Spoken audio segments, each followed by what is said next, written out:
कांग्रेस उपाध्यक्ष राहुल गांधी ने विकास के मुद्दे पर पश्चिम बंगाल की ममता सरकार पर मंगलवार को हमला बोलते हुए कहा कि राज्य को केंद्र से करोड़ रुपए की धनराशि भेजी गई, लेकिन वह कभी भी जनता तक नहीं पहुंची। जलपाईगुड़ी की रैली में राहुल ने कहा कि कांग्रेस सरकार संपूर्ण विकास में विश्वास रखती है। डीएमके ने पूर्व केंद्रीय मंत्री एम.के. अलागिरी को पार्टी से निष्कासित कर दिया। अलागिरी पार्टी प्रमुख एम.के. करुणानिधि के बेटे हैं। करुणानिधि ने स्वयं निष्कासन की घोषणा की। अलागिरी का पार्टी नेतृत्व और उनके भाई एम.के. स्टालिन के साथ मतभेद चल रहा है। अलागिरी को निष्कासित किया गया क्योंकि वह पार्टी से निलंबित होने के बावजूद द्रमुक की आलोचना कर रहे थे। लालू प्रसाद यादव के साले साधु यादव आरजेडी के लिए मुश्किलें खड़ी करते दिख रहे हैं। एक जमाने में आरजेडी में रहे साधु यादव छपरा से अपनी बहन राबड़ी देवी के खिलाफ निर्दलीय चुनाव लड़ेंगे।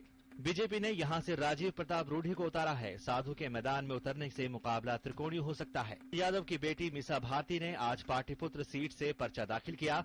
इस मौके पर लालू खुद मौजूद थे। मीसा का मुकाबला इस सीट पर बीजेपी के रामकृपाल यादव से है, जो हाल ही में आरजेडी छोड़कर बीजेपी में शामिल हुए हैं। बाड़मेर से बीजेपी उम्मीदवार कर्नल सोनाराम ने आज नामांकन दाखिल किया। सोनाराम हाल ही में कांग्रेस छोड़कर बीजेपी में शामिल हुए हैं। पार्टी ने जसवंत सिंह का टिकट काटकर उनको सीट दी है, जिससे नाराज जसवंत निर्दलीय चुनाव लड़ रहे हैं। मुख्यमंत्री नीतीश कुमार ने आज बिहार के कैमूर में एक चुनावी रैली की। उन्होंने कहा कि पहले भाजपा बिहार के विकास और मेरे नेतृत्व दोनों की ही तारीफ करती थी, लेकिन आजकल वह केवल गुजरात मॉडल के कथित विकास का ही खूब प्रचार कर रही है।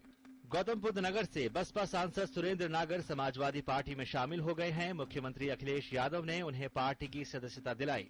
अखिलेश ने कहा कि नागर की मौजूदगी पार्टी को और मजबूत करेगी। एसपी अध्यक्ष मायावती ने आज हिसार में रैली कर हरियाणा में चुनाव अभियान शुरू किया। मायावती ने विरोधी पार्टियों पर आरोप लगाया कि वो दलितों और आदिवासियों को दी जा रही सुविधाओं में कटौती कर रही हैं। गुजरात के विकास पर कांग्रेस के आरोपों पर बीजेपी ने पलटवार किया है। बीजेपी ने कहा है कि प्रधानमंत्री के मीडिया सलाहकार ने गुजरात के विकास के भ्रामक आंकड़ों को जानबूझकर सोशल मीडिया पर डाला है, जबकि गुजरात का विकास सबके सामने है। योग गुरु रामदेव चुनाव आयोग के शिकंजे में फंस सकते हैं। आयोग ने रामदेव को नोटिस जारी किया है। रविवार को रामलीला मैदान में रामदेव के योग शिविर में बीजेपी के पीएम उम्मीदवार नरेंद्र मोदी मंच पर पहुंचे थे और उसी मामले में नोटिस जारी हुआ है। कांग्रेस के नेता सुरेश कलमाड़ी ने पुणे से निर्दलीय उम्मीदवार के तौर पर चुनाव लड़ने से फिलहाल इनकार किया है। कलमाड़ी ने कहा है कि वो पुणे से कांग्रेस उम्मीदवार विश्वजीत का समर्थन करेंगे। पहले उन्होंने संकेत दिया था कि वो निर्दलीय चुनाव लड़ सकते हैं। श्रीराम सेना के नेता प्रमोद मुथालिक ने कर्नाटक बीजेपी अध्यक्ष के खिलाफ चुनाव लड़ने का फैसला किया है। बीजेपी में शामिल किए जाने और 4 घंटे के भीतर ही बाहर किए जाने से मुथालिक नाराज हैं। मुथालिक ने आज एक प्रेस कॉन्फ्रेंस की और कहा कि वो संघ की नीतियों का पालन करते हैं, लेकिन फिर भी उनके साथ ये सलूक किया गया है। प्रेस कॉन्फ्रेंस में ही मुथालिक रो पड़े। मुतालिक को बीजेपी से निकाले जाने के एक दिन बाद कांग्रेस भी ऐसे ही आरोप में घिर गई है। कांग्रेस ने सोमवार को मैंगलोर पब हमले मामले में दूसरे आरोपी श्रीराम सेना के दिनकर शेट्टी को पार्टी में शामिल कर दिया, लेकिन जैसे ही बवाल मचना शुरू हुआ तो उसने शेट्टी के पार्टी प्रवेश को ही नकार दिया।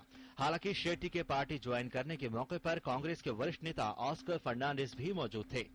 मद्रास उच्च न्यायालय ने आज तमिलनाडु में छोटी बसों पर लगे सत्तारूढ़ दल के चुनाव चिन्ह से मिलते जुलते 2 पत्तों वाली पेंटिंग को ढकने के निर्वाचन आयोग के फैसले को उचित ठहराया है।